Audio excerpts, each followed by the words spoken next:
Good evening. I'm Mehdi Hassan. American democracy is under siege tonight from supporters of the president. This is a live look of the scene at the Capitol where not long ago police used tear gas to disperse rioters from the steps. Inside, one person shot has been confirmed killed tonight. And at least one explosive device has been found on Capitol Hill grounds after pro-Trump right-wing extremists stormed the building. The D.C. police chief says several officers have been injured in the fight to secure the Capitol. The Army has deployed the National Guard, and U.S. Marshals join the effort to restore order and retake the Capitol. Not a sentence I ever thought I'd be saying on this show. Another historic night, and not one that history is likely to remember kindly, as the district is under curfew at this hour until 6 a.m. tomorrow morning. We already knew the Constitution was under siege as today's proceedings were called to order. Lawmakers had gathered to count the Electoral College vote. Mike Pence had already told Donald Trump he was powerless to help him overturn the results. Mitch McConnell, who today is projected to lose control of the Senate, had already informed the chamber he wasn't going to be part of bolstering Trump's sweeping conspiracy theories, that the election was stolen and all the other ridiculousness. Ted Cruz had received applause for standing by the president he had once derided as a sniveling coward.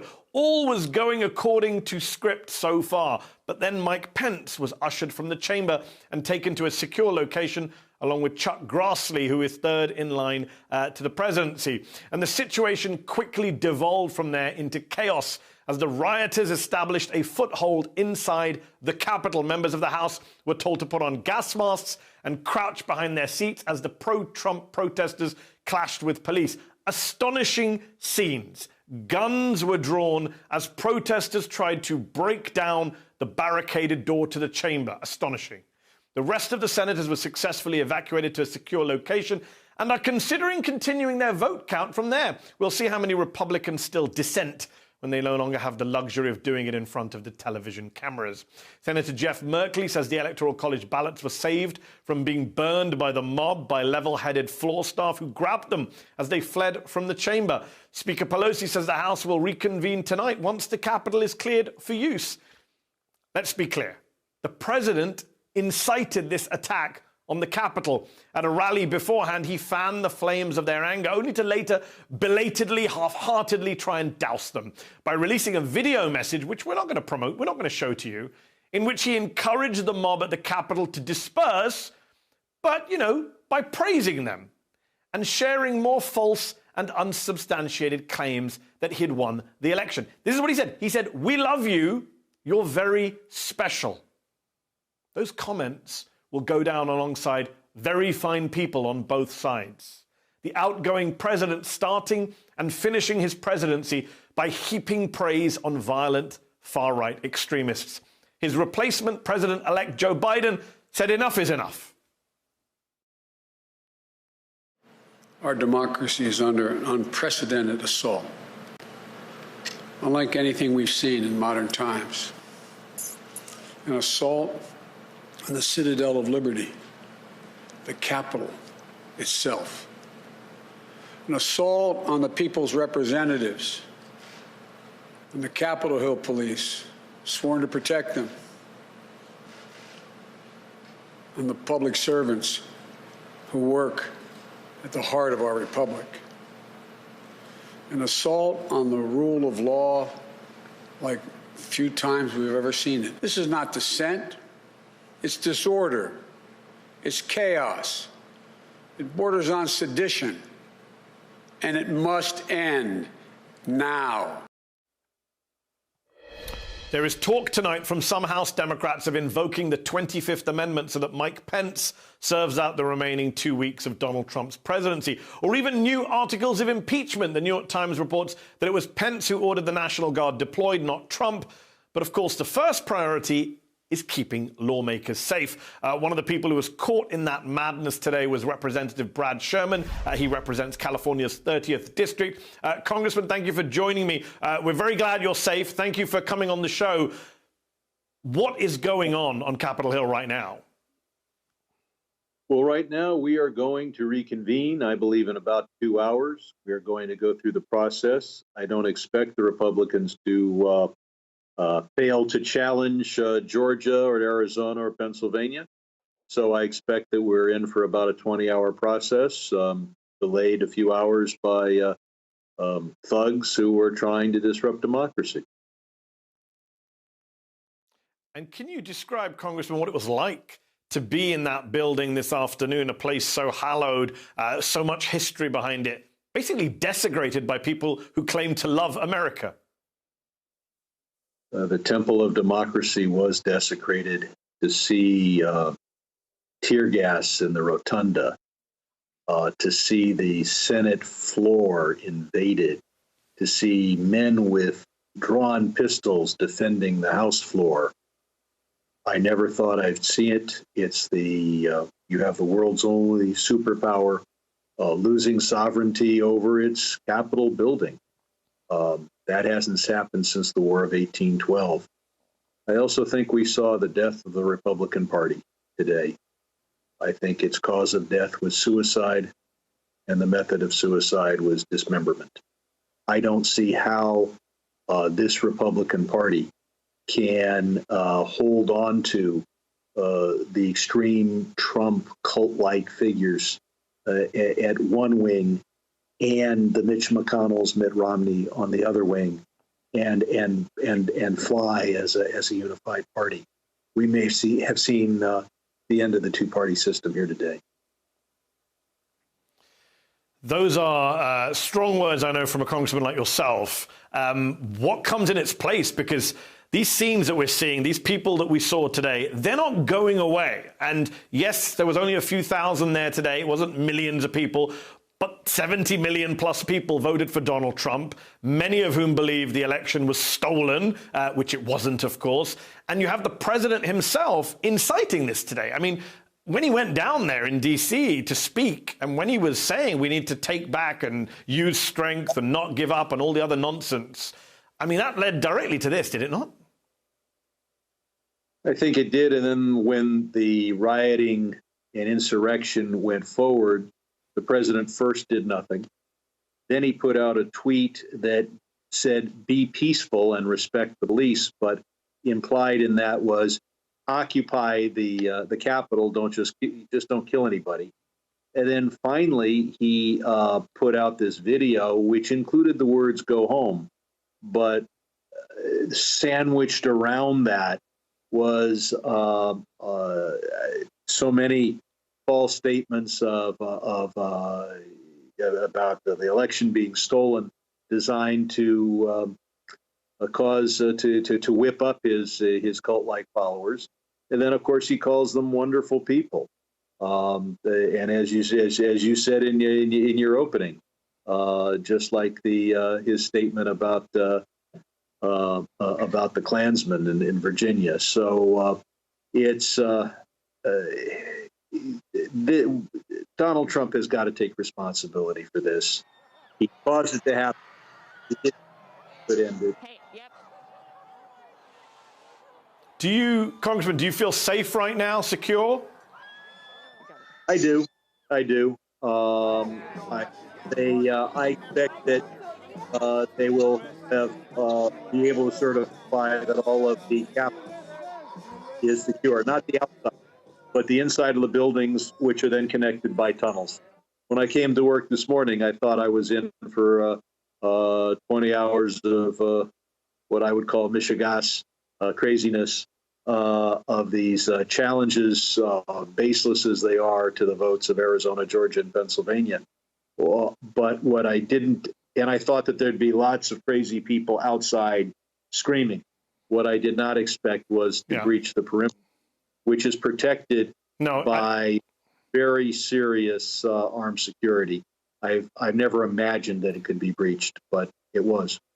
Yeah, I think a lot of people were surprised in the way it was breached, and we're going to be talking about that later in the show. I must ask you, we're getting some breaking news while we're on air. I believe Twitter has now locked Donald J. Trump's Twitter account at Real Donald Trump for 12 hours pending further violations. They'd already belatedly taken down that video, which a lot of people were calling incitement. Number one, is that something you welcome? Number two, that's what Twitter's doing. Are Democrats going to do anything? There's talk of new articles of impeachment. Well, we can do symbolic things to show the country that we really don't like this guy. But the the 25th Amendment would require Pence and a majority of the Trump cabinet to turn on Trump.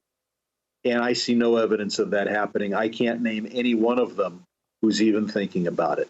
Likewise, impeachment would require a 2/3 vote in the Senate. And I think impeachment is serious enough that it shouldn't be rushed through and take place in just a couple of days. And finally, I thought at the beginning of this month that Trump might resign so that Pence could pardon him. So I think the relationship between Pence and Trump is not such that he could count on such a pardon today. But I think that we're going to have to survive the next 13 days. Indeed, we are, and I'm glad you and your colleagues have survived a crazy day today. Congressman Brad Sherman, we are grateful that you're safe and secure at this hour. Appreciate you taking time out to speak with us. Stay safe. In a few short weeks, Joe Biden will be sworn in, and these Trump supporters will go back to their communities. We hope, we assume, but what will they be going back to? What will be left of our country? And how much more violence is possible? How did today's violence happen? Joining me now is Clint Watts, Distinguished Fellow at the Foreign Policy Research Institute, as well as a former special agent in the FBI's Joint Terrorism Task Force. Clint, thanks for coming on the show. Not long after Trump blasted the Republican Party in his speech to supporters today, a pipe bomb was found and detonated by the FBI outside the RNC headquarters, the Republican National Committee, not far from the Capitol. Then a suspicious package led to the evacuation of the DNC, the Democratic National Committee. There were reports of more IEDs on the Capitol grounds.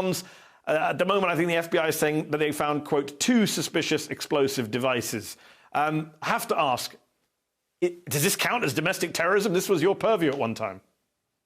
Yes, absolutely, man. This is domestic terrorism. It is the use of force or the threat of violence to create political change. It's exactly what they're doing. And there's no place more symbolic than going to the Capitol to do this. I think what's also remarkable is how unprepared they were for this, and that is due in large part because the nation's capital is commanded by the president. I doubt there was much left in terms of staff, in terms of planning. We've seen most of the leaders going on vacation. If they're not going on vacation, there are new fill-ins. There was very little left in terms of the federal government to defend this, and we're seeing now National Guard moving in from Virginia and Maryland. This was predicted. It was well known. Teams that I work with had been preparing for this for over a week. So we're not surprised by this at all. And we shouldn't be surprised that they got in to the nation's capital when they had already done this in Michigan just a few months ago. Now, I think this is where this takes in an even more dangerous direction. What did we see? We saw the Capitol stormed in Michigan. And what did we see months later? We saw a militia that was going to try and kidnap the governor of Michigan.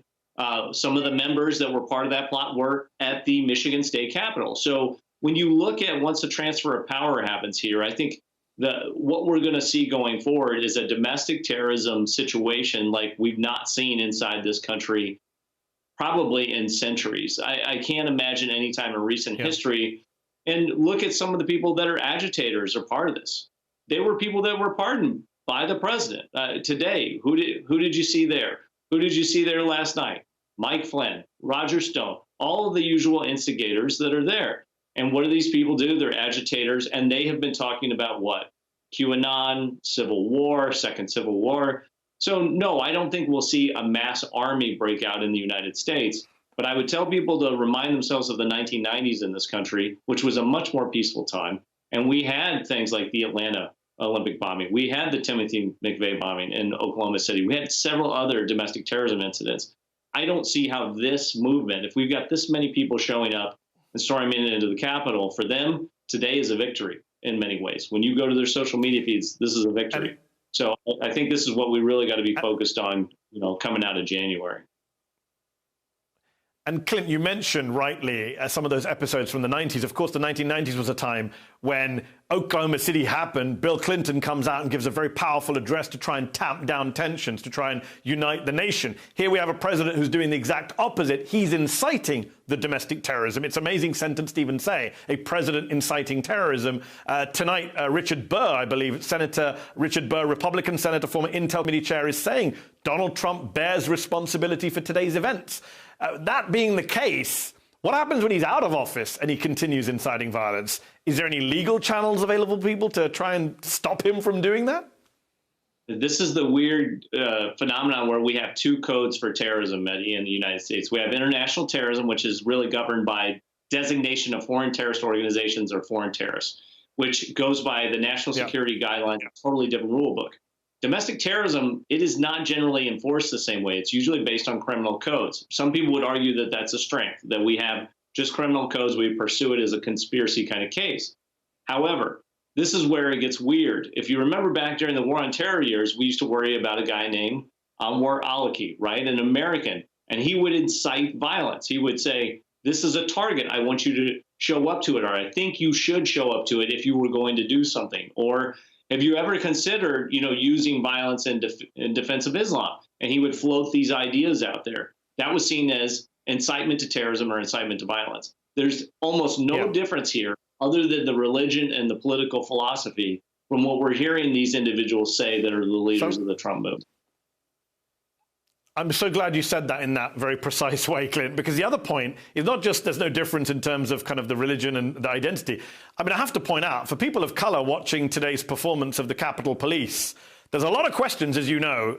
We saw police behave very violently with tear gas, etc., in Lafayette Square when people were doing far less than what they were doing today. We saw in places like Portland, Oregon, Black Lives Matter protests being tear gas, beaten, assaulted. We saw the NYPD doing all sorts of horrible things last summer. And yet we see the Capitol Police just overrun. I mean, the scenes today where police are being chased by the protesters.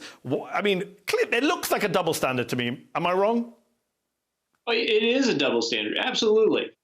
This would never, ever happen in any other situation if it wasn't the president's supporters. And it's largely based on the president's supporters is based on race. It's based on identity. It's based on a political philosophy. We saw during the George Floyd protest and other Black Lives Matter protests, a massive and overwhelming response. Portland, Oregon, that was a largely peaceful protest, and we saw snatch teams deployed into Portland, Oregon. This gentleman here that you're showing that footage of, in 2011, I believe it is, you got to fact check me on this, a terrorist essentially was trying to break into the Capitol, and he was shot, immediately shot. And the entire time I watched this video today, this officer is just running away. Do that, yes. Now, I think the situation is probably different, right? He could be easily overwhelmed. You've got people in that crowd with weapons, right? So he's calling for backup, and he did all the right things. But he would have probably been equally right to engage that individual right there who keeps charging him. He is there to defend. He doesn't know who's got weapons, and they're not obeying orders. So it's a totally different response than what we normally see. It is so frustrating to see that. I know it's not the main issue of today, but it's certainly something worth discussing and pointing out, and I'm glad you did so. Clint Watts, we appreciate your time and your insights. Thank you. Joining us now to bring some historical perspective, and I would argue a big picture perspective that we need, is Timothy Snyder. He's a professor of history at Yale University and author of On Tyranny, 20 Lessons from the 20th Century. Tim, we've all seen the imagery by now. We heard President-elect Joe Biden reacting to events today. He said this in a speech. Have a listen. What we're seeing are a small number of extremists dedicated to lawlessness. This is not dissent. It's disorder. It's chaos. It borders on sedition. And it must end now. Tim, bordering on sedition is Joe Biden's phrase. I heard Republican Adam Kinzinger say earlier it's a coup attempt. Some people are saying treason. Others are referring to insurrections. Do we have language that we can use that accurately describes what's happening in the United States Capitol today? Yeah, I don't think we have to choose between those terms. I think every single one of them applies, starting small. In the U.S. Criminal Code, there is a section on seditious conspiracy, U.S. Criminal Code section 2384, which seems to cover very well what's happening. Another good word to use, I think, is coup. The president has encouraged people to use violence in order to illegally remain in power. This is an attempted coup, or if you prefer, putsch. And then rising to the highest level, and using a word that I'm sure Mr. Biden won't use, if you combine a big lie. And this is a big lie. The idea that Mr. Trump won the election is a big lie. If you combine a big lie with ignoring the vote and substituting the violence for the vote, what you're talking about is something which is not just authoritarianism. You're talking about moving very close to having something like a fascist politics in the United States. Yes. And that F word, a lot of people have run away from that F word, including mainstream politicians, including many of my journalistic colleagues. When I used the F word, people said I was guilty of hyperbole, that there was nothing illegal going on. This was all, you may not agree with Trump, but he's not breaking the law. And yet we saw at the weekend him potentially breaking the law in that phone call with the Georgia Secretary of State. And we see today people breaking the law, literally assaulting the United States Capitol. Is it because we only have two parties and even the Democrats are not willing to use such a strong word to describe their colleagues across the aisle? Brad Sherman, congressman from California, just said to me a moment ago, he thinks today is the day the two-party system may have died in America. Look, I'm less interested in people running away from the word fascism and more interested in people physically running towards fascism, which is what we're observing now. And I think in connection with our two-party system, it's very important for the Republicans who are making these objections today to realize that there is a basic, fundamental, ethical, and logical connection between what they are doing and the violence that is taking place. If you tell people a big lie over and over again, if you tell your people a big lie over and over again, what you are calling for is this kind of violence. So I think it's probably right that the Republican Party is going to break in some way or another. But if this is what you want, if you want to tell a big lie which leads people to storm the building where you're supposed to be contemplating and cogitating and legislating, if this is what you want, then you have to expect that people are going to call this not just authoritarianism, but fascism. I'm afraid this is what it looks like. And this is what it looks like. So what do we do about it? Unfortunately, when we talk about fascism, we think of Nazi Germany, we think of Italy under Mussolini, we think of world wars. How much violence potentially are we looking at once Joe Biden is in office? Clint Watts a moment ago was just talking about what kind of, we're not going to see a kind of mass armed movement, but we will see acts of violence perhaps on the 1990s Timothy McVeigh model. Yeah, and it seems like a really simple point, but we need politicians on Capitol Hill to start speaking simple truths, as some of them are doing. The longer that this big lie lasts and the more support it has from big media and from important politicians, aside from Mr. Trump, the greater the risk of violence is. This is what we know from history. So there's a very simple thing which people can do to minimize that risk of violence, which is to stop lying and to stop doing it now. If you're Senator Hawley or you're Senator Cruz, you might think this is just a game and it doesn't have any consequences, but it does have consequences, not just theoretical consequences. It has consequences for the way that Americans are going to be living for the next several years, for the next several generations. So of course we're risking terrorism. Today is a day of terrorism. It's so depressing to hear you say that, but I'm glad you put it so starkly. Tim, let me ask you this before I let you go. You mentioned Josh Hawley, Ted Cruz. Are they as equally culpable as Trump for what has happened today? Because it's easy to blame Trump. He's crude, he's loud, he talks his ways. But someone like Cruz, Hawley, they're smoother, and yet they're doing the same thing. Before this violence erupted, they were on the floor of the Senate, on the floor of Capitol Hill, trying to overturn an election. Maybe not with violence, but definitely trying to overturn one. Look, in some sense, what they're doing is worse because, of course, they know that this is not true. They're doing it entirely for personal benefit, and they're treating the structure and the ethical quality of our republic as if it was just a game in which their political future was the only thing that mattered. What they're doing is worse also in the sense that Trump might go away, right? But their story is a story of the future. Very true. Very true, very depressing, but we appreciate your insights. We needed that big picture overview. Tim Snyder, thank you so much for your time. Hi, I'm Mehdi Hasan. Thanks for checking out our channel on YouTube. You can see more of the Mehdi Hasan Show by clicking on any of the videos on this screen, and make sure you subscribe below to stay up to date on the day's biggest stories. Thank you for watching.